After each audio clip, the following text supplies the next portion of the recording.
Masaya at mapagpalang pagkikita po muli mga kapatid. Ako po si kapatid na Alfonso sa Hagun. Dito po sa Diyos ay aking kaligtasan. Pagbati po.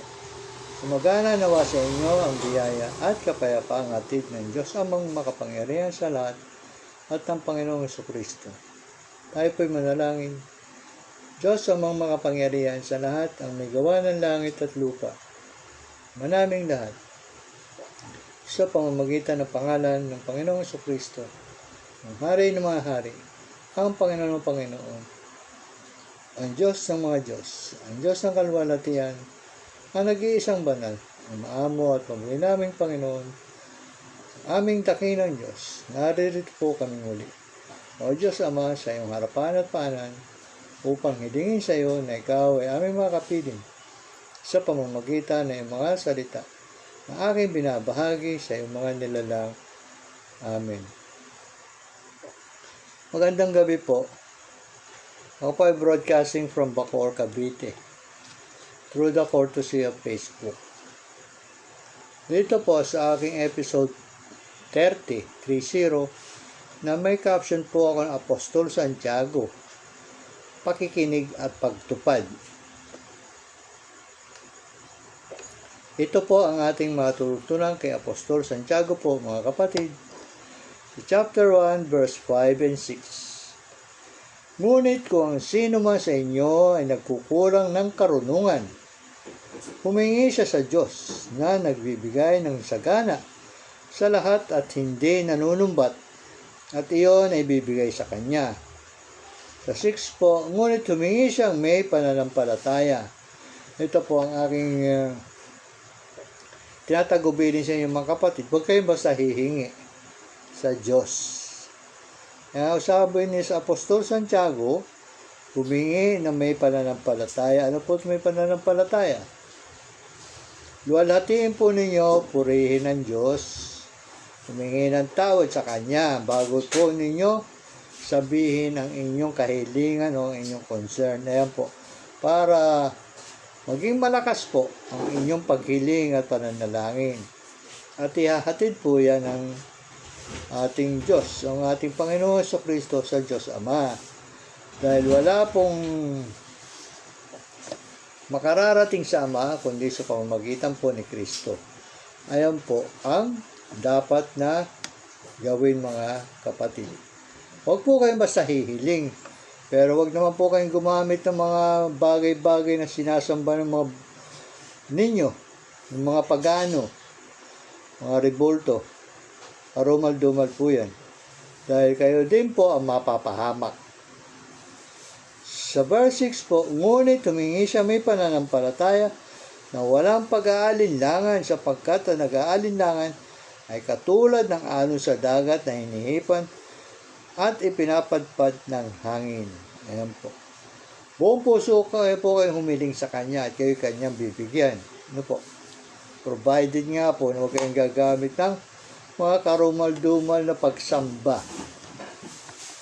Ay lalo po nilulubog ang inyong sarili sa kapahamakan. Sa verse 14 po, ngunit ang bawat tao ay natutukso ng sarili niyang pagnanasa. Ayan po. Kapag siya ay nahila at naakit nito. So verse 15, at kapag ang pagnanasang iyon ay naipaglihi, ito ay nanganganak ng kasalanan, at ang kasalanan kapag malaki na ay nagbubunga ng kamatayan. Sa 16 po, huwag kayong padaya mga minamahal kong kapatid. Ang bawat mabuting kaloob at ang bawat sakdal na kaloob ay pawang buhat sa itaas, na nanggagaling sa Ama ng mga ilaw, na sa Kanya ay walang pag-iba o anino man ng pagbabago.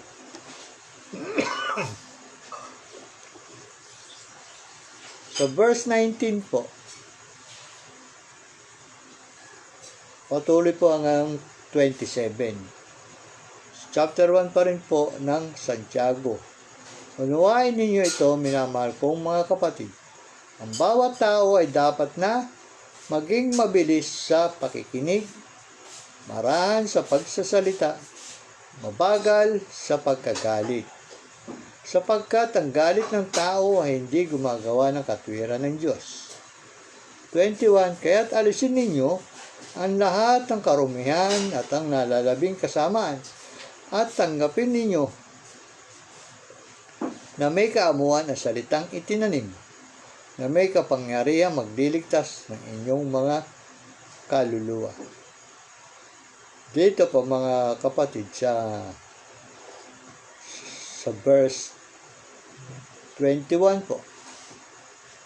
Alisin ang lahat ng karumihan at tanggapin ninyo na may kaamuan ng salitang itinanim. Kasi po, meron ako nababasa na itong ilan kong mga kasamahan na nangangaral din ay huwag daw pong manalig sa tinta at sa Biblia. Ang sa akin naman po, itong tinta at ang Biblia, dito po natin nakilala ang Diyos. Ay sino po papanigan kung hindi nyo paniniwala ang tinta? Ibig po ng tinta yung mga isinulat. Di po ba? Paano nila nakikilala ang Diyos kung wala silang binasa? Di po ba? Ang binasa nila ay gawa ng tinta eh. Bakit nila iniiba? Yan po mga kapatid ay paglapastangan sa Espiritu ng Diyos. Ang lagi ninyo sinasabi kayo ay may Espiritu ng Diyos. Okay, fine. Pero yan po ay hindi ipinagsasabi mga kapatid. Kung meron man po kayo ay pagyamanin ninyo. Gawin ninyo nararapat kung kayo mga ngaral sa tamang pamamaraan. Ano po? Tapos sasabihin nga ninyo, ang pagtupad ay hindi lang sa tinta. Ay paano nyo makikilala? Paano kayo tutupad? Dito nga sa mga tintang ito natin na nakilala ang ating Diyos, ang Panginoon Jesucristo, tapos sasabihin ninyo, tinta lang, libro lang. Okay, fine. Pero saan kayo patungo mga kapatid? Ulitin ko, dito tayo natuto sa mga tinta sinasabi ninyo. Tabi-tabi po sa inyo. Kasi po, kayo ay humahakbang na sa tinatawag na red line, sa hangganan. Sumagad na nga kayo, lumundag pa kayo sa tinatawag na red line. Ano po yung red line? Nilampasan na ninyo po ang sinasabi ng ating Panginoon Jesucristo. Lumampas na po kayo sa aral ng ating Panginoon Diyos. Kasi nababasa ninyo kay Apostol Pablo na hindi ng tintang ito. Okay, fine. Hindi ng tintang ito, pero dito tayo nagising. Misinterpreted po ninyo yung sinasabi ni San Pablo, mga kapatid. Na hindi sa tinta lang tayo mananampalataya. Ay, paano nga po kayo mananampalataya kung wala kayong nabasa na ginamitan ng tinta? Paano po ninyo nakilala ang ating Diyos kung walang pinansulat na tinta? Edi kayo ay para kayong mga nasa kawalan. Bumalik kayo sa kawalan. Oh wow mga kapatid. Nilalapastangan po ninyo ang Diyos. Salita niya to Ang salita ay Diyos.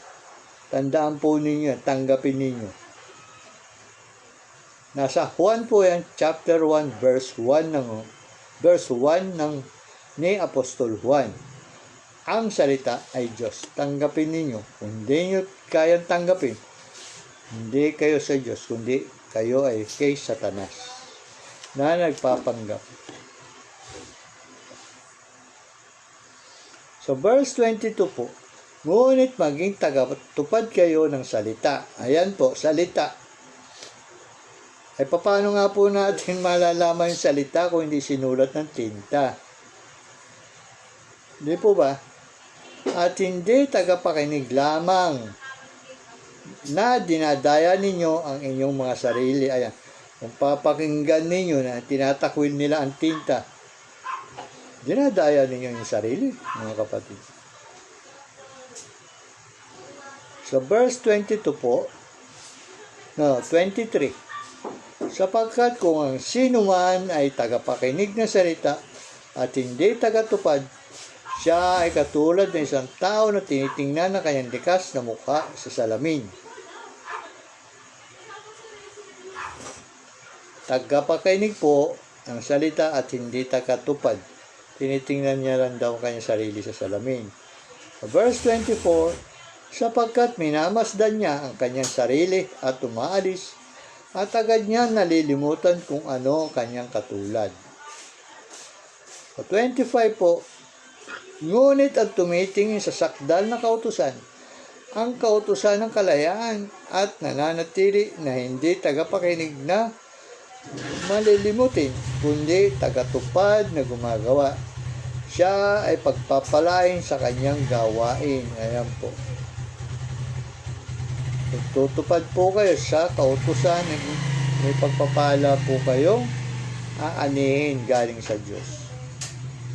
Sa 26 po, kung inaakala ng sino man na siya'y relihiyoso, subalit hindi pinipigil ang kanyang dila, kundi dinadaya ang kanyang puso, ang relihiyon ng taong iyon ay walang kabuluhan. Binabanggit-banggit ko po nakakaraang mga kapatid na walang itinayong relihiyon ng ating Panginoon Kristo, pero meron po. Ano po? Kasi nga po, kaya ko po nabanggit sa inyo, pero meron po. Dahil walang relihiyon tinayo ang ating Panginoon Kristo, gawa ng siya na rin po nagsabi ng dahil sa akin, siya po. No? Kayo ay magkakawatak-watak, gawa nga po ng mga relihiyon ay inimbento ng tao. May 1,000 yata yung relihiyon na yan. Nakita yun? Kanya-kanyang paniniwala, kanya-kanyang pananampalataya, kanya-kanyang katwiran. Dapat po ay isang Diyos lang po tayo. Isang bautismo. Isang pananampalataya. One faith, one God, one baptism. Hindi po yung many faiths, thousands of gods, no baptism. Kaya ko po sinabing thousands of God, kayong mga pagano. Iba-iba ang inyong Diyos. Ako po, nakakatakot, kakilakilabot. Lalo na yung mga sa India, yung 6 brasong ganun. Ano pa? Itong nasa Japan at saka itong nasa China, kanilang mga Buddha. Tapos itong nandito, sa Pilipinas, ginawa rin kahoy, bato, tinatawag nilang Kristo. Ibang Kristo po ang sinasamba nila mga paganong ito. Hindi po tunay na Diyos. Kaya nga po sinasabi ko na hindi lumikha ng relihiyon ng Panginoon Kristo. Kasi po, yung relihiyon nga, uulitin ko naman, ginawa yan ng tao, inimbento para pagkakitaan. 101% po yan. Hindi po ba? Ngayon, sino po nananagana dyan sa mga tithes ninyo na hindi naman sila marunong tumulong? Tulad ng mga karambagyo, ay nabalita po ba kayong tumulong? Binaha, nawalan ng bahay, nabiging biktima na kung ano-ano. Kundi ang mag-isang pong tumutulong lang ay ang ating gobyerno. Oo nga po, responsibilidad, liability ng gobyerno tumulong. Pero, ang sinasabi ko po, ang aking binabanggit sa inyo mga kapatid, ay kayo na mapagpanggap na makadiyos. Nagtatangi pa kayo ng tao pagka hindi ninyong membro, ayaw nyo tutulungan, dead ma lang. Tapos sasabihin nyo kayo ay makadiyos. Sino po bang Diyos ang pinapanigan ninyo? Matanong ko sa inyo. Ito po ang binanggit na relihiyon ng ating Panginoon Kristo. Sa Santiago po, chapter 1 pa rin, ang verse 27. Ang dalisay na relihiyon, ayan po, at walang dungis sa harapan ng ating Diyos at Ama ay ito. Pinagdiinan po ni Santiago. Ang dalisay na relihiyon at walang dungis sa harapan ng ating Diyos at Ama ay ito. Ang dalawin, ang mga ulila at ang mga balo sa kanilang kahirapan at panatilihan ang sarili na hindi nadungisan ng sanlibutan. Ayan po ang relihiyon na tinatag ng ating Panginoong Jesucristo. Walang bahid, dungis sa harapan ng ating Diyos at Ama. Tulungan daw po ang mga ulila, ang mga babaeng balo. Kaya nga po sinabing ulila, wala na po silang inaasahan. Nakita nyo nga po yung mga nanghihingi ng pagkain. Kung meron naman po kayo maibigay, mga kapatid, bigyan ninyo. Hindi naman po siguro yung makaka-apekto sa inyo ng malaki. Yung oras na yun kasi, kung bibigyan ninyo ng pagkain ang ulila at ang balo, ay natulungan po ninyong makatawid sa gutom ang mga taong yun. Ano po? Yan naman ay susuklian sa inyo ng Diyos Ama. Ang Diyos Ama po ang magsusukli sa inyo, hindi ang Panginoong Jesucristo. Dahil ang Panginoong Jesucristo na rin po nagsasabi, hayaan mo ang Diyos Ama mong di mo nakikita ang magbayad sa iyo. Lumalabas na may utang pa ang Diyos Ama sa inyo, sa atin, pagka kayo tumulong sa mga ulila at mga balo. Kasi po, karamihan ng mga tumutulong, may karay-karay ng mga media, nakakamera, broadcasted. Hindi po tanggap ng Diyos. Wala kayong pogi point sa Diyos niyan. Wala po. Dahil yan po, ang sinasabi ng mga tao mapagkunwari o mapagpaimbabaw. Self-glorification po ang tawag ko dyan. Gusto niyo kayo ay iangat ng tao. Ayaw niyong ang Diyos ang mag-angat sa inyo. Kaya nga po siya magbabayad sa inyo, ang Diyos Ama Diyos Ama na po ang magbabayad sa inyo.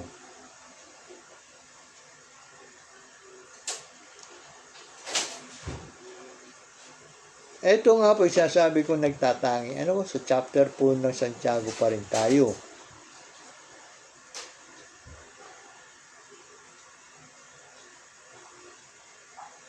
Sa verse 9 po, ng chapter 2 po ng Santiago, subalit kung kayo'y nagpapakita ng pagtatangi, masasabi ko lang po, kayo ay nagkakasala, at kayo'y inilalantad ng kautusan bilang mga lumalabag.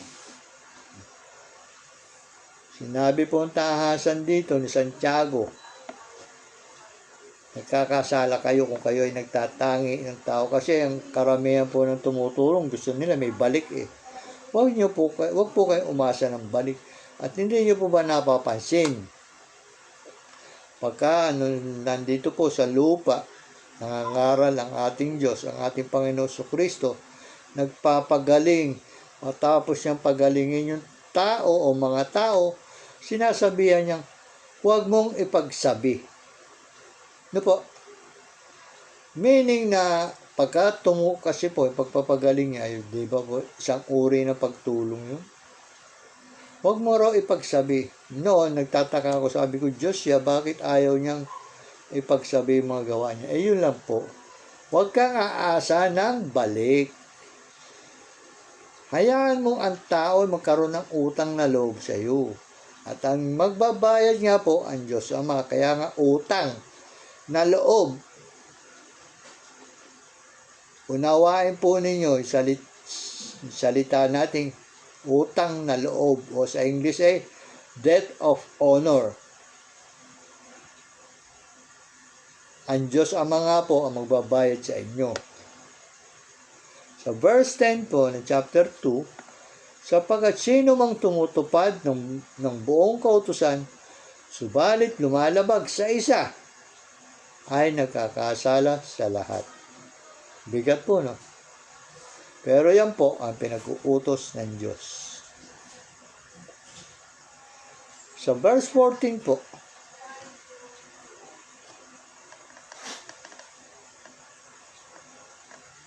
ano ang pakinabang mga kapatid ko kung sinasabi ng Simon naman na siya ay may pananampalataya, ngunit walang mga gawa. Maliligtas ba siya ng kanyang pananampalataya? Tanong po ni Apostol Santiago. Kung mayroon po kayong pananampalataya, ay may tsansa po kayo maligtas, mga kapatid. At tanong pa rin po ni Santiago, maliligtas ba siya ng kanyang pananampalataya? Kasi po ang pananampalatayang walang gawa ay patay. Hindi po accepted ng ating Diyos yan. Kasi wala kayong gawa eh. Walang gawa ang iyong pananampalataya. Nananampalataya ka nga sa ating Diyos. Hindi maipanalangin mo kapwa mo, hindi mo magawa. Ano po?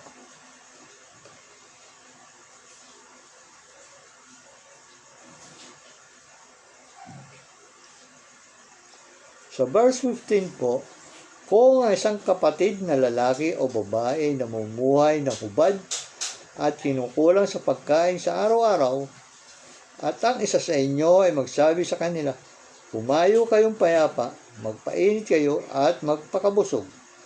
Subalit hindi ninyo sila binibigyan ng mga bagay na kailangan ng katawan. Anong pakinabang niyon? Ayan. Nakita nyo na nga raw pong hubad o nagugutom ang inyong kapwa, pero dinedman nyo lang na makita nyo. Ito po, kaya sabi ko lang, sa verse 17, chapter 2 ng Santiago. Kaya't ang pananampalataya na nag-isa, kung ito ay walang mga gawa, ay patay. Ayan po. Pananampalataya kayo na walang gawa, patay yung pananampalataya. Meaning to say po na worthless, senseless, baliwala sa Diyos. At huwag niyong sisisihin ng Diyos na nananampalataya naman po ako sa inyo, Diyos, pero nasa na yung gawa? Wala. Isusumbatan ka pa ng Diyos. Ano ba ang ginawa mo nung ikaw ay nasa lupa? Ano ba ang ginawa mong kabutihan nung ikaw ay nasa lupa? Samantala, sinasabi nga po kanina, nagpapakasasa ka sa mga natatanggap mong biyaya, pero hindi mo man lang share sa iba. Bagkus, pinagdadamutan mo, sinosolo mo yung biyaya. Ikaw na pinagpala ka ng Diyos, ay ibahagi mo naman po ang ibang pagpapala niyang ibinigay sa iyo.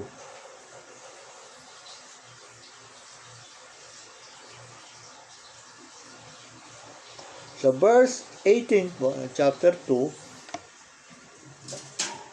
subalit may nagsasabi, ikaw ay mayroong pananampalataya at ako'y mayroong mga gawa.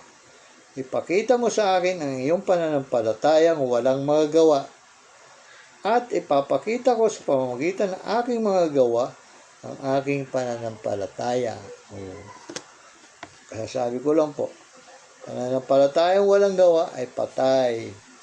Papakita raw niya po ang kanyang pananampalataya ng aking mga gawa sa pamamagitan ng aking mga gawa. So verse 19, sumasampalataya ka na ang Diyos ay iisa. Mabuti ang iyong ginagawa. Ang mga demonyo man ay sumasampalataya at nanginginig pa. Totoo po yan. Kilala nila ang Diyos eh. Silang mga demonyo. Demonyo na po yan ha. Nanginginig pa sila. Ano pa kung sila ay maihulog sa impyerno? Kasi po marami rin mga anghel na sumama kay Lucifer nung nagrebelde si Lucifer, mga kapatid. Marami din po. Sangayon po sa dito sa salita ng Diyos ay laksa-laksa rin. Kaya ang dami nga pong gumagalang mga demonyo dito sa sanlibutan. Inari nga po ni Satanas ang sanlibutan. Siya po ang hari ng sanlibutan, mga kapatid. Pero hindi pa po nababawi ng Panginoong Jesucristo ang kanyang trono na pansamantalang inagaw ni Lucifer na ngayon ay Satanas. At pagdating nga po ng panahon na nabawi na ng ating Diyos ang kanyang trono, kung saan po ay lalapatan niya po muna tayo ng mga dakila niyang parusa sa atin, mga pighati. Lahat po parurusahan. Pagka po yun ay naganap na, natapos na, darating siya sa alapaa po na may trumpeta ng Diyos. Kasama ang kanyang mga laksa-laksa, mga banal. Ayan po, dahil i-redeem na niya po ang kanyang trono. Pero, napakasimple pong sabihin, yung mga pighati, yung mga parusa na dadanasin natin, akala po natin na ganun-ganun lang. Hindi po. Parurusahan na po tayo dito sa lupa. Para po tayo magkaroon ng pagkakataong makapagsisi. Isa po yan sa primary concern na ating Diyos. Ngayon, kung ikaw ay nakakaranas ng parusa dito sa daigdig, sa lupa, at wala kang pagsisisi, ay pwede kanyang ipahatid sa apoy. Doon po. Kung saan yung apoy na yun wala makakapatay. Andyan po yung mga pinarurusahan. Yung mga great sinners, yung mga unrepentant, lahat po. Yung mga pati po, yung mga anghel na nagrebelde sa Diyos. Lalong-lalo na si Satanas po, iuhulog niya yan. Kita nyo po, si Satanas ay, kanyang mga demonyo, gumagala na po ng matindi sa buong mundo. Binubulungan ang mga hari, ang mga presidente, ng kung ano-ano. Ayan. Kita nyo po itong nangyari ngayon sa Poland. Meron daw missile o rocket na sumabog sa loob ng Poland. Na una, hinihinala nila na ang Russia daw ang nagpakawala at nagpaputok. Tapos ang binibintangan din po ang Ukraine. Andyan na po confusion. Ay paano na po pagka yan ay nag-trigger sa Third World War. Isa po yan sa sinasabi natin Panginoon Diyos. Digmaan. Bansa laban sa bansa. Hindi po maiiwas. Sinalita na niya po yan. Kaya dapat po natin gawin nga ay manalangin. Without ceasing. Yun po ang sabi niya. Para po magkaroon ng kaganapan na mailigtas ninyo ang inyong sariling kaluluwa. Ayan po. Hindi po hangad na ating Diyos na iligtas sa inyong katawan lupa. Kasi po papunta sa pagkasira ito. Po? Ngayon mga kapatid, ang kaluluwa po ang importante sa Diyos . Kaya nga po, ang gusto niya ay maligtas tayong lahat. Po? Iba po yung mailigtas. Ganon na rin po yun. Kung maililigtas niya, ikaw, sana dapat ay ikaw ay wala nang bahid kasalanan. Nakapagsisi na sa iyong mga kasalanan. Yan, tatanggapin niya po kayo. Pero, kung walang pagsisisi po na nakita sa inyo ng Diyos, ay kandidato kayo kung saan niya kayo dadalhin.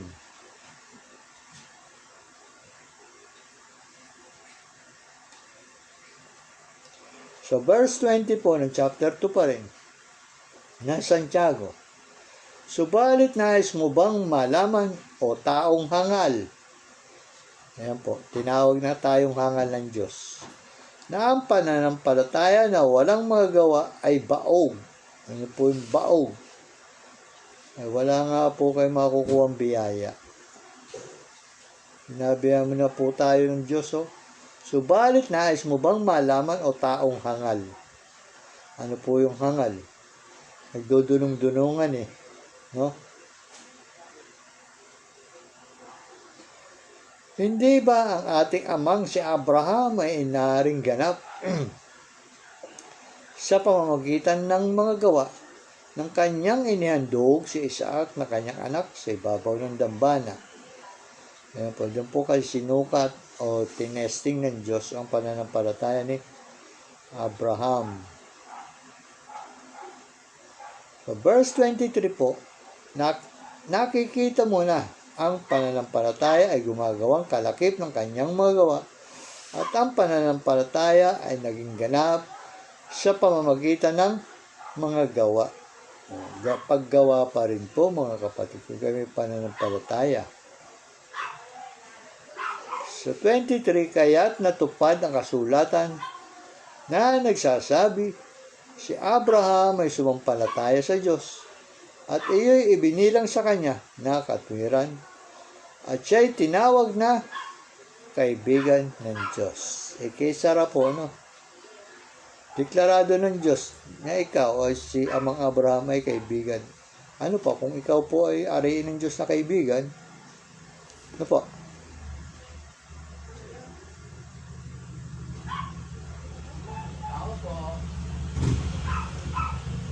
So, verse 26 po, sapagkat kung paano ang katawan na walang espiritu ay patay, gayon din naman ang pananampalataya na walang mga paggawa ay patay. Po. Kaya nga po pananampalataya pa rin po ang hanap ng ating Diyos. Kung saan nandiyan na po ang pag-ibig ninyo kay God, ang pagmamahal ninyo kay God, nandiyan na rin po ay inyong pagsisilbi. Po. So chapter 4 po, verse 7, patuloy hanggang 8. Kaya't pasakop kayo sa Diyos, labanan ninyo ang dyablo, at siya ay lalayo sa inyo. Lumapit kayo sa Diyos, at siya ay lalapit sa inyo. Magdinis kayo ng inyong mga kamay, mga makasalanan, at pabanalin ninyo ang inyong mga puso, kayo mga may dalawang pag-iisip. Sa verse 9, patuloy po hanggang 10. Hanggang 11 po. Kayo'y managhoy, magluksa at umiyak. Palitan ninyo ang inyong pagtawa ng pagluluksa at ang inyong kagalakan ng kalungkutan. Magpakumbaba kayo sa harapan ng Panginoon at kanyang itataas kayo. Sa 11 po, mga kapatid, huwag kayong magsalita ng masama laban sa isa't isa. Yung po mga mapanirang puri, mga chismoso, chismosa. Magbago na po kayo. Wala po kayo talagang mapapala sa ganyang mga gawa.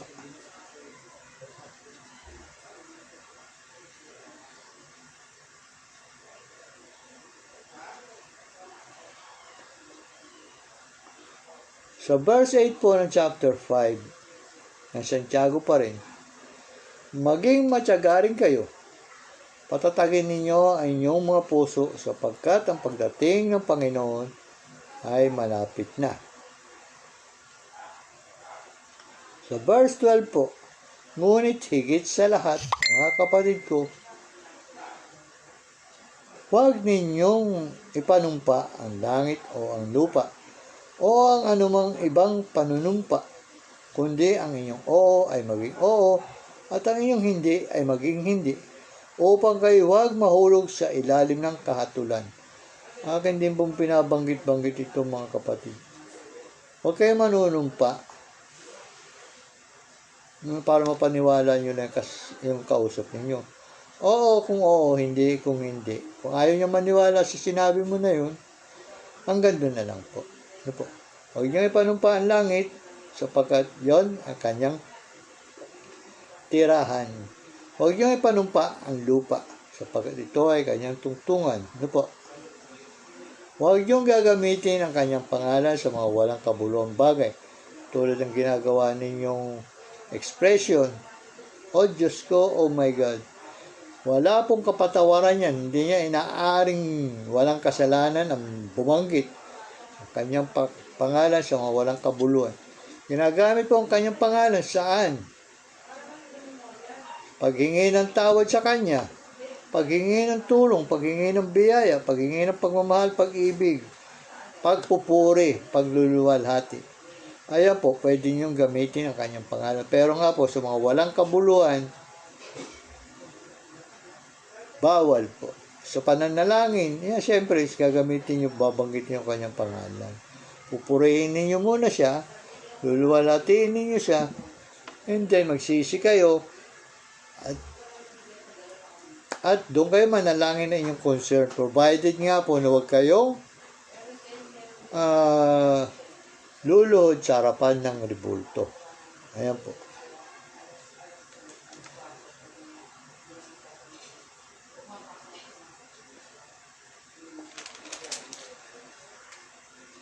Sa verse 16 po, ito po ang aking binabanggit din mga kapatid. Kaya't ipahayag ninyo sa isa't isa ang inyong mga kasalanan at ipanalangin ninyo ang isa't isa upang kayo gumaling. Ano po yung gumaling? Magpapatawad po. Ang panalangin ng taong matuwid ay makapangyarihan at mabisa.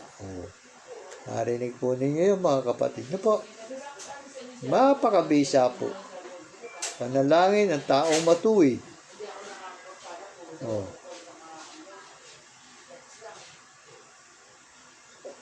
Sa verse 19 po, ng chapter 5, mga kapatid ko, kung ang sino man sa inyo ay naliligaw mula sa katotohanan at siya ay pinapanumbalik ng sino man, kami po yun mga kapatid. Manumbalik po kayo sa katotohanan. Ang katotohanan po ay si Panginoong Hesukristo. Siya po at wala na pong ibang katotohanan. Katotohanan, tanggapin ninyo siya bilang ating Diyos. At kayo ay tatanggapin din niya sa harapan ng kanyang Ama, ng ating Diyos Ama.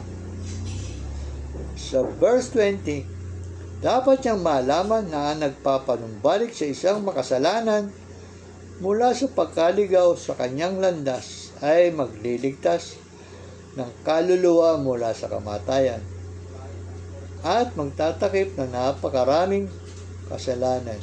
Kanino pong maliligtas? Kaluluwa. Kaluluwa po ninyo mga kapatid. Ang sinasabi mula sa kamatayan, yung pong kamatayan, ito po yung second death na kung saan nga po parusa. Walang hanggan. Yung pong nagpapanumbalik sa isang makasalanan, kami nga rin po yun. Na ibukas po ninyo yung kaisipan na inyong damdamin. Kasi nga po kayo din po magkakaroon ng tsansang maligtas. Ayan po. Dumako po tayo dito sa unang Pedro.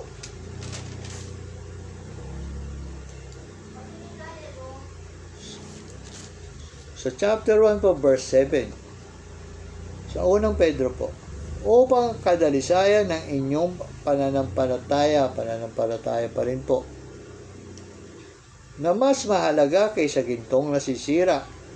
Bagamat ito'y sinusubok sa pamamagitan ng apoy, ay mauuwi sa kapurihan, kaluwalhatian at karangalan sa pagpapakita ni Jesucristo.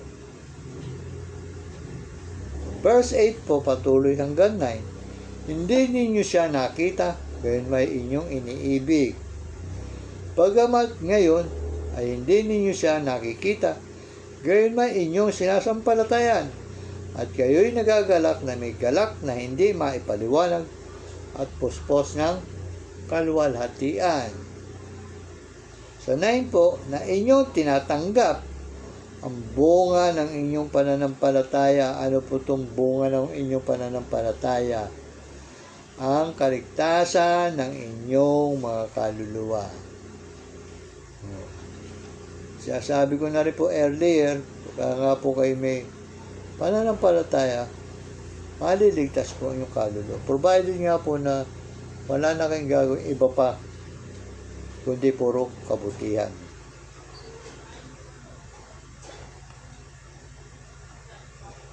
Sa verse 10 po, tungkol sa kaligtasan ito, nagsikap at nagsiyasat na mabuti ang mga propeta na nagpahayag tungkol sa biyayang darating sa inyo. Ano nga po yung biyaya? Ito po nga yung buhay na walang hanggan. Sa verse 18 po na chapter 1 ng unang Pedro pa rin, nalalaman ninyong kayo'y tinubos mula sa inyong walang kabuluhang paraan ng pamumuhay na minanan ninyo sa inyong mga ninuno. Hindi ng mga bagay na nasisira tulad ng pilak o ginto.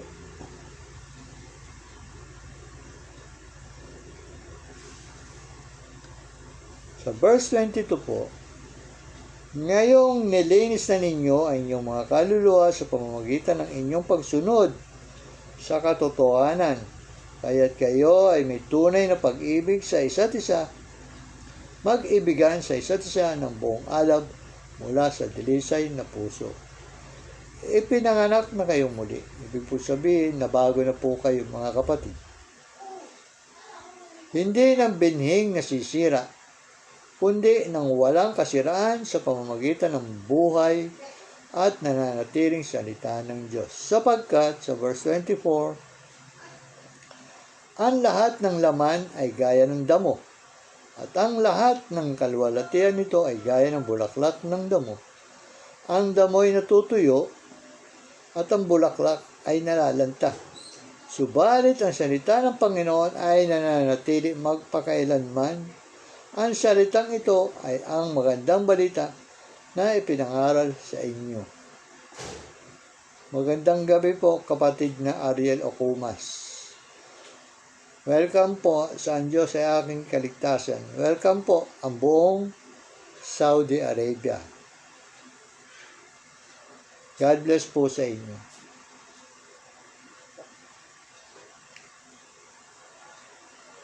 Ang salita nga po ng Diyos ay nananatili magpakailanman.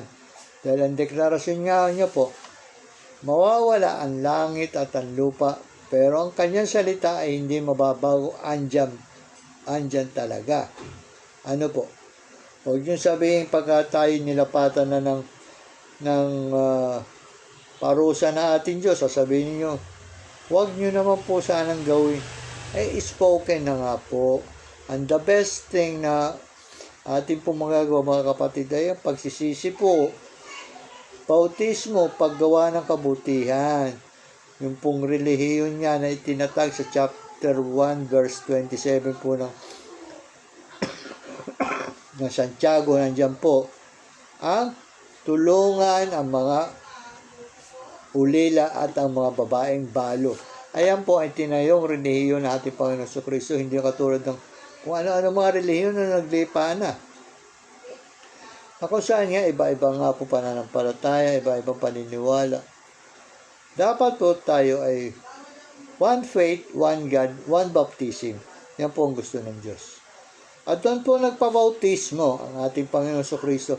Hindi po relihiyon ang kanyang gustong palaganapin. Ano po yun? Ang Kristyanismo. Ayan po. Kasi yan po, kagustuhan din ng Diyos Ama, Kristyanismo. Na kung saan ay sinagkaan nga po na kung ano-ano itong mga relihiyon na to. Kaya nga totoo sabi niya, dahil sa akin, siya po, kayo ay magkakawatak-watak. Ang dami-dami nga pong relihiyon sa buong mundo. Hindi na nga po mabilang dito lang sa atin, ilan ang relihiyon dito sa atin? Dito sa atin sa Pilipinas. Kanya-kanyang paniniwala. Mayroon sasabihin niya na naniniwala naman ako pero hindi sumasampalataya. Sasabihin na hindi naman namin sinasambayan pero dinadalanginan, iniiyakan pa. Ibang Jesus po kasi ang kanilang sinasampalatayanan, gano'n. Nakaluhod sila sa mga bagay-bagay. Sa bato, pilak, ginto, tanso, plastic, etc. etc. Meron pa po yung sumasamba sa araw, sa buwan, sa mga bituin. Karumal-dumal po yan sa harapan ng Diyos, mga kapatid. Huwag niyo pong pilitin. Makita ang Diyos sa pamamagitan. Lalo niyo pong hindi ninyo siya makikita. Ay, naku po, mga kapatid. Inilulugmok po ninyo ang sarili ninyo sa kasalanan kung saan kayo din po ang magdudusa. kayo din po ang mapapariwara. Ikaw din po ang mapaparusahan ng walang humpay na parusa. Sa apoy, walang tigil hanggat ang panahon ay panahon. Ayan po ang sinasabi niya. Gaano kasakit yan? Kung mapasukan na nga lang kung ano sigarilyo, mapisikan ka ng mantika, masakit na. Ano pa ba pagka kayo nandun na? Wala na. Kumbaga sa chess, checkmate na kayo. Ano po? Kasi po, nabasa ko sa Bible, kung halimbawa meron kang kamag-anak na nakita mo sa langit, ikaw ay nandun sa baba, tatawagin mo yung kamag-anak mo pero hindi ka kilala. Hindi po. Kasama po yan sa parusa ng Diyos. Ano po? Mahihili ka ro sa kamag-anak mo nasa langit. Kasi nga po, hindi kayo nanampalataya, palagawa kayo ng masama. Chapter 2 po, verse 1, kaya't iwaksin ninyo ang lahat ng kasamaan, pandaraya, pagkukunwari, inggitan, at lahat ng paninirang puri. Sa verse 6 po, tingnan ninyo aking inilalagay sa Sion ang isang bato. Isang batong panulok na pinili at mahalaga. At sino ang sumasampalataya sa kanya hindi mapapaya. Ang bato po ito ay ating Panginoon Kristo. Kaya sa inyo na nananampalataya siya ay mahalaga. Subalit sa mga hindi nananampalataya, ang batong itinakwil ng mga tagapagtayo ng bahay ay siyang naging puno ng panulok. Sa verse 8 po, at isang batong nagpapatisod sa kanila at malaking bato na nagpabagsak sa kanila. Sila'y natisod dahil sa pagsuway sa salita na dito naman sila itinilaga. Ayan. Yung pong bato nga na katitisuran ng ating Panginoon Kristo kasi nga po, it's your choice between committing evil or good. Ano po? Pagka you committed evil, ay natisod ka. Ano po? Pero, kung ikaw ay sumusunod sa Kanya, sumasampalataya at hindi mapapahiya. Ano po yung hindi mapapahiya? Ay Kanya pagpapalain. Sa verse 9 po, ngunit kayo isang lahing pinili, isang maharlikang pagkapari, isang bansang banal. Sino kaya po yung isang bansa na to, mga kapatid? Sambayanang pag-aari ng Diyos upang inyong ipahayag ang mga makapangyarihang gawa niya na tumawag sa inyo mula sa kadiliman tungo sa kanyang kagilagilalas na liwanag.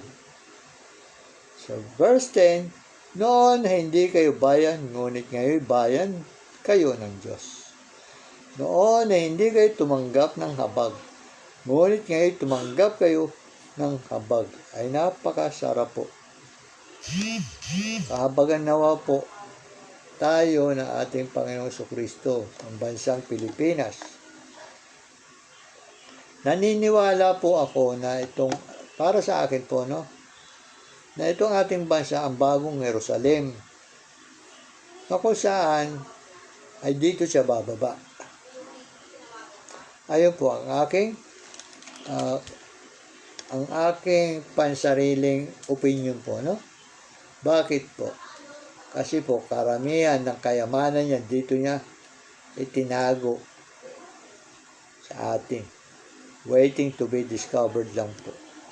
Kaya sabi nga po, ang bansang Ophir, tayo po yun, ay magiging katatakutan o kagilagilalas na bansa.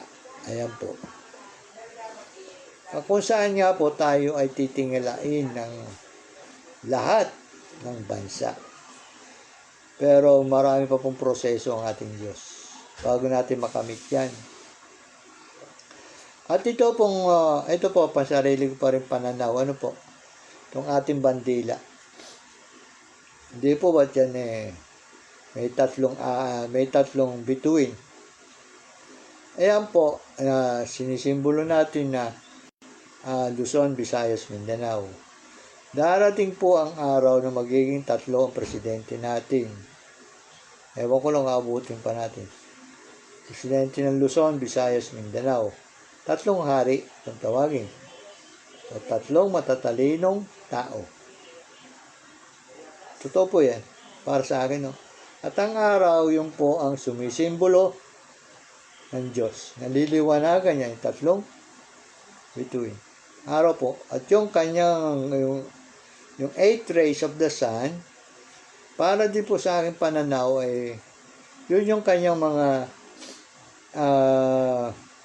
archangels. Kasi po, nagtakwid si Lucifer. 8 po yata kung ako'y hindi po nagkakamali. 8 po ang archangels ni God the Father. No po, yung isa nga nawala na, naging 7. Kaya nga po yung rays of the sun is sumisimbolo ng 8. At yan pong blue. Yan ay kasaganaan. Ano po? Symbolizing wealth and prosperity. Ang puti po, purity and in true governance of the government. At yan pong red, yan po ang ating sovereignty and power, yan pong pula. Kaya nga po, yung pula nasa ilalim ng blue ay para ma-overwhelm ng blue ang pula. Ang blue nga po kasi ay wealth and power at kasaganaan po. Ang red nga po, ulitin ko, ito ay sumisimbolo ng katapangan, sovereignty. Kaya magiging sovereign nation po tayo. Tayo po ay sana, yun nga po ay matupad sa atin. Pero matagal pa pong panahon yun. Napakarami pa pong mangyayari. Basahin nyo na lang po yung buong pahayag. Ano po? Kung saan nga po, katakot-takot na parusa muna ang ating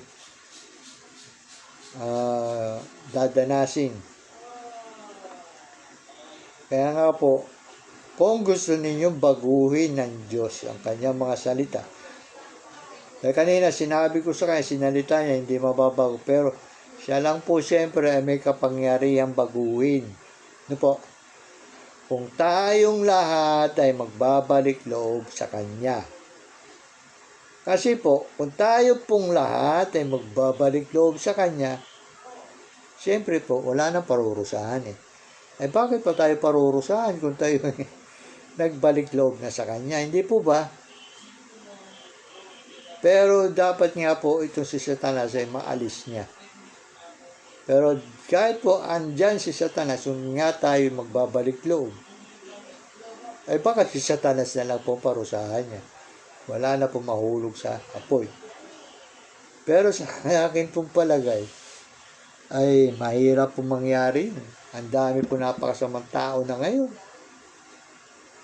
Yung sariling anak, pinupuksa, pinepeste. Ano po?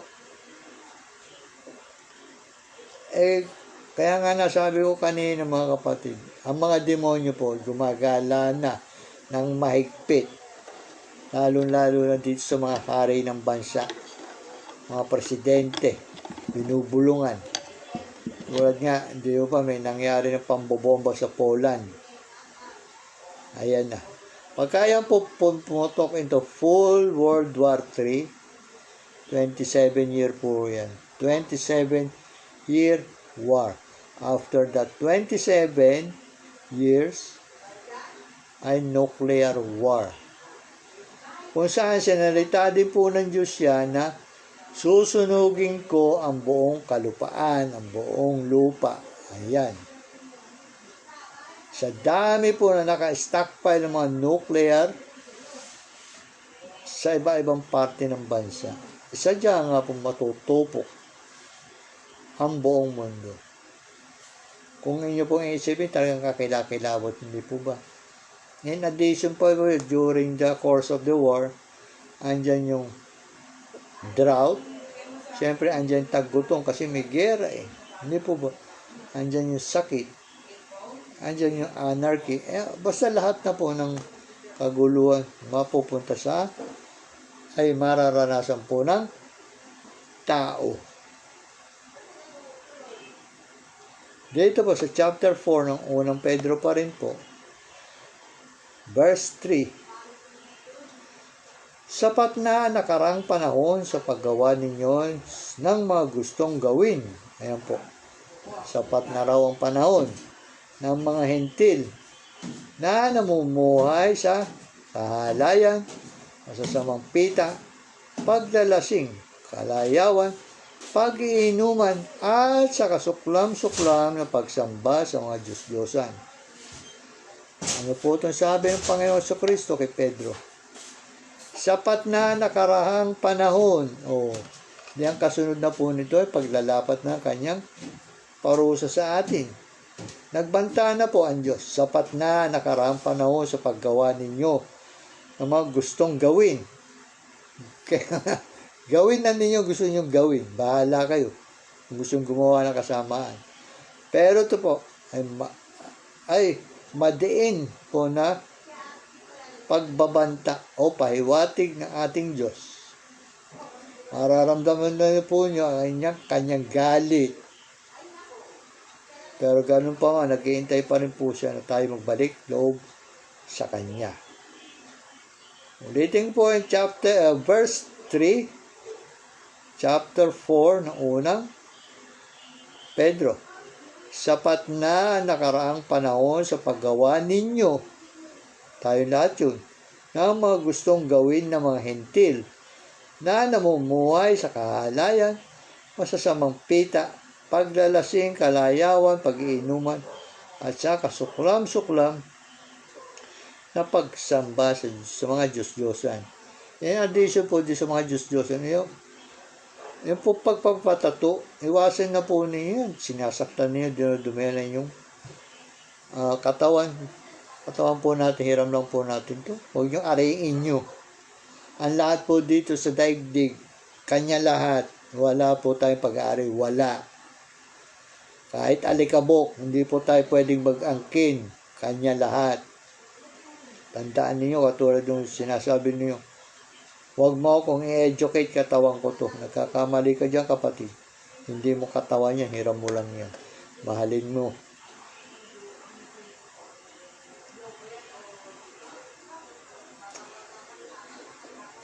Sa verse 4 po, sila ay nagtataka na kayo ay hindi na nakikisama sa gayong labis na kaguluhan, kaya't kayo'y nilalait nila. Nilalait pa kayo sa pagbabalik loob ninyo kay Diyos, sa Diyos. Ngunit sila ay magbibigay sulit sa Kanya na handang humatol sa mga buhay at sa mga patay. Sa verse 6 po, sapagkat ito ang dahilan kung bakit ang Ebanghelyo ay pinangaral maging sa mga patay, upang bagamat sila ay nakatulang sa laman na gaya ng mga tao ay mabubuhay sila sa Espiritu tulad ng Diyos. Ito pong ipinangaral ng Ebanghelyo. Ito nga po lumalait doon sa hindi po napapansin, kapatid na Ariel Okumas. Meron ka napapansin ng mga post na tinta lang daw itong salita na. Tama naman eh. Kung walang tinta nga, kanina po binanggit ko na kanina sa inyo, paano natin makikilala ang Diyos? Paano kayo matututo magsisi kung walang tinta? Ay, karumal-dumal po yung mga kapatid. Nilalait po ninyong espiritu eh. Ang kanyang mga salita po ay espiritu. Ito po ay isa sa espiritu ng Diyos ang kanyang mga salita. Kaya nga po kanina, sinasabi sa unang Juan, chapter 1 ng nalito na ako sa unang Juan, sa Juan po, chapter 1 verse 1, kung saan nakasaad doon, ang salita ay Diyos. It is, Diyos inyo na kanyang salita, bakit ayaw ninyong panigan? Meron pang lumalait sa akin. Si Alfonso, ang sabi sa akin, ang Diyos ay apat. Apat naman talaga Diyos Ama, Diyos Anak, Diyos Espiritu, at ang salita ay Diyos. Hindi naman po ako nagsasabi. Ang Biblia po nagsasabi. Ipinasulat po kay Juan. Tapos ayaw ninyong tanggapin na ang salita ay Diyos. Nagkakasala kayo. Tinatakwil ninyo ang salita. Tinatakwil ninyo ang Diyos. Ay doon nga sa pagtatakwil nyo sa ilan yung mga salita. Ikarumal-dumal po sa Kanya Ako po ang pinagtatanggol ko po. Hindi ko po sariling paniniwala. Ang pinagtatanggol ko po ay ang salita ng Diyos na ayaw tanggapin ng iba. O marami sa inyo na ayaw tanggapin na ang salita ay Diyos.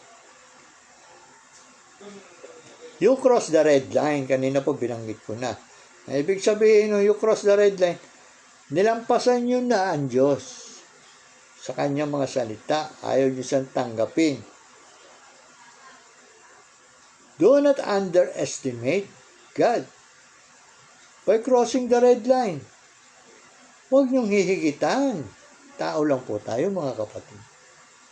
Tapos sasabihin ninyo, ang Biblia ay libro lang. Nilalang ninyo, dito nga tayo natuto pare-pare, dito tayo nagising, tapos sasabihin nyo, libro lang, tapos ang tinta, huwag panigan. Ano yun? Di huwag kayong gagamit ng tinta pag susulat kayo ng pangalan ninyo. Hindi po ba? Tapos nagagalit kayo sa tinta. Kasi po, misinterpreted ninyo yung sinasabi ni San Pablo. Inyo pong unawain yung sinabi ni San Pablo tungkol dyan sa tinta. Hindi ko na po matanda kung saan chapter o verse. Pagamat meron nga po akong nabasa na sinabi niya yata, I'm not sure na kung ito ang kanyang pagkasabi na ewan ko, hindi ko na po sasabihin na sa sarili ko na. Basta, panigan po ninyo ang tinta. Kung ayaw nyo panigan, huwag na kayo sumulat ng pangalan ninyo. Ewan ko lang. Kung hindi nyo pagtawanan ng sarili ninyo. Panigan po ninyo na ang salita ay Diyos. Yan po. Ito nga po, inalipusta ako dito Verse 14 po, ng chapter 4 ng unang Pedro. Kung kayo inaalipusta dahil sa pangalan ni Kristo, inalipusta po ako ay mapapalad kayo. Sana nga po, mapalad ako. Sapagkat ang Espiritu ng kaluwalhatian at ang Espiritu ng Diyos ay naninirahan sa inyo. Sana nga po.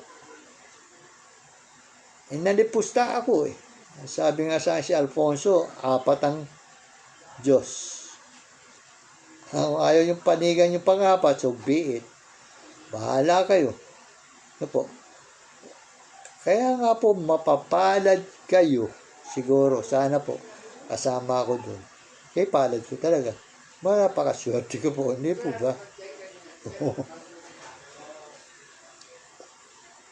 Tapos sabi nga, Espiritu ng kaluwalhatian at ang Espiritu ng Diyos ay naninirahan sa inyo. Ano po yung Espiritu ng Diyos? Ito po yung sinasabi ng Holy Spirit na pinangangalandakan ninyo na meron kayo. Tapos sasabihin ng isa dyan, darating daw ngayon November ang Panginoong Jesucristo. Wala pa nga po yung paghihirap. Sasabihin nyo, ikaw naman, alam mong November, darating si Kristo. Samantalang, si Kristo mismo, hindi niya alam kung kailan siya papupuntahin uli ng Ama dito. Wow! Tapos sasabihin nyo, ng Holy Spirit, meron kayo dyan. Baka naman po ibang Espiritu yung umaalipin sa inyo. Nililigaw kayo. Mag-ingat po kayo, mga kapatid. Ako po'y natatawang naaawa sa iyo, kapatid. Babae ka pa naman. Na dati, Humihingi ka ng payo sa akin. Tapos nga sinasabi mo, ayun, nagkaroon ka kawan ng Holy Spirit. Huwag niyo palangalandakan. Maging ano po kayo, maging makatotoo kayo. Kung ayaw mo pakatotoo sa sarili nyo, ang totoong Jesus po ang inyong panigan. Hindi yung parang nakakaisip lang kayo ng halimbawa, ng makalangit na naisipan nyo, nasa inyo na Holy Spirit. Hindi po ganun. May proseso po ang banal na Espiritu. Ano po yan? Ayan po ay nasa form siya ng apoy na parang dila. Ano po? O kaya, sa panaginip ninyo, may nagbuhos sa inyo ng langis sa ulo. Sa panaginip po kasi nagmamanifest ang Diyos. Gaya ng ginagawa niya sa mga hari, sa mga propeta. Kung gusto man niya mag-manifest sa taong yun, magpapadala siya ng anghel. Hindi po ba? Anghel po ang padadala niya. Katulad ng nangyari kay Jose na asawa ni Maria. Bumaba si Gabriel kay Jose. O, tinagubili na si Jose na tanggapin si Maria. O, yun po ay manifestation po nga ni God. Pero kung gusto ni God na mag-manifest siya sa iyo ng diretso through dreams. Ano po? O through His voices. His voice. Katulad po nangyari kay Saulo na ngayon ni San Pablo. O, ganun po mga kapatid. Huwag po kayong magmalaki na may Holy Spirit kayo. Arihin po ninyong kayamanan yan. Ang kayamanan naman po kasi hindi naman po pinagsasabi. Bagos ipagtanggol nyo ang ating Diyos. Ano po?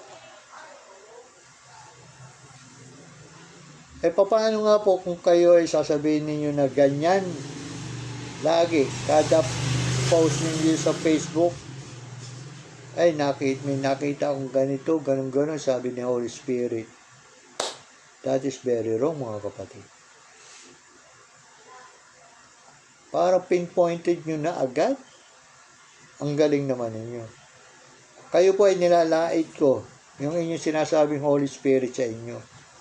Pati na ikaw, babae ka pa naman, ay maawa ka sa kaluluwa mo. At saka yung mga naniniwala sa iyo. Ako po hindi ko sinasabing maliligtas ako, pero nagkaroon po ako ng chance at pagkakataon.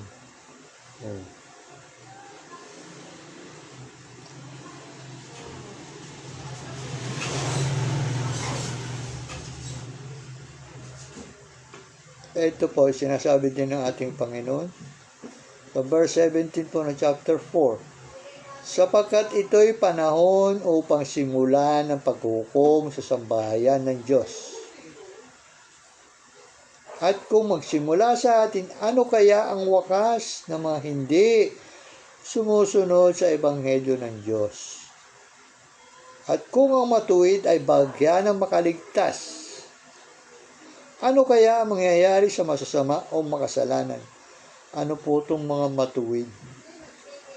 Kasi ba nga po kasama sila sa parurusahan Kanyang mga hinirang, mga propeta niya, kanyang faithful, sa kanyang mga ngaral, ang kanyang mga apostol.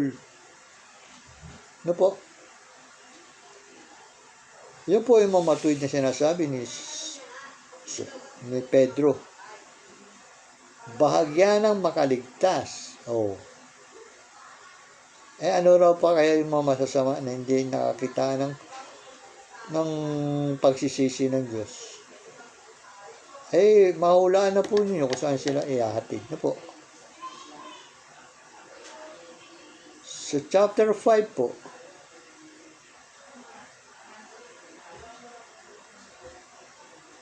kaya nga po, sa verse 7 po, chapter 5, ito rin po ang bilin ng Diyos sa verse 2, chapter 5 po ng unang Pedro, na pangalagaan ninyo ang kawan ng Diyos na nasa inyong pangangasiwa.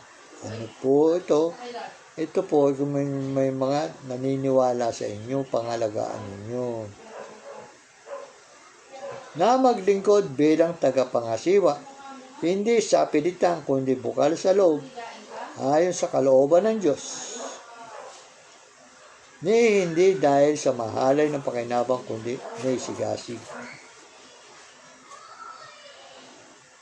Kung nga sigasig, dapat sila po ay maka-Diyos. Huwag po yung sigasig na katulad sinabi ko, makaramdam lang na kayo na kung ano. Kasi po, si Satanas, nagmamanifest din as a good spirit po, para iligaw kayo. Diyan po yan. Pag-ingatan nga po ninyo, huwag kayo mailigaw. Suriin nga po ninyo mabuti. Ako po, nung ako napunta rito, last week ng January, nag-uurong sulong ako parang may nagkahatakan sa akin, good or bad. Pero, nanalo pa rin po ang aking paglilingkod na ito. Naari ko po itong paglilingkod sa Diyos at paglilingkod sa inyo. Nang gusto ko naman po sana mangyari, sana po itong ganitong paglilingkod ay maging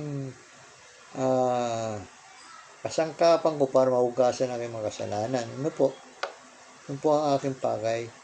Ang pakay ko rin po ay makapagligtas ng kaluluwa. Kasi po, isa lang po ang mailigtas mong kaluluwa ay gagawin ka na niyang haligi sa langit. Di ko po alam yung parable niyang gagawin ka. Sabi niya, gagawin kitang haligi sa langit.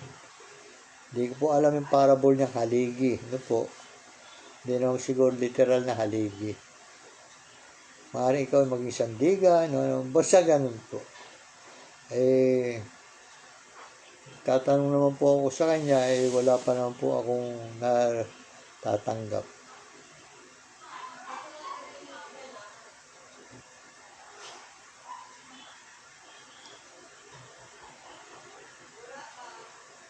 So verse 6 po, kaya't kayo'y magpakumbaba sa ilalim ng makapangyarihang kamay ng Diyos upang kayo kanyang itaas sa takdang panahon. Verse 10, at pagkatapos na kayo'y magdusa ng sandaling panahon, ang Diyos ng buong biyaya na sa inyo'y tumawag tungo sa kanyang walang hanggang kaluwalhatian kay Kristo, ay siya ring magpapanumbalik, magpapatibay, at magpapalakas sa inyo. Verse 11, sumakanya nawa ang kapangyarihan magpakailanman. Ayan po. Kaya sabi niya rin po, manindigan tayo sa Diyos. Dito na lang po muna tayo mga kapatid.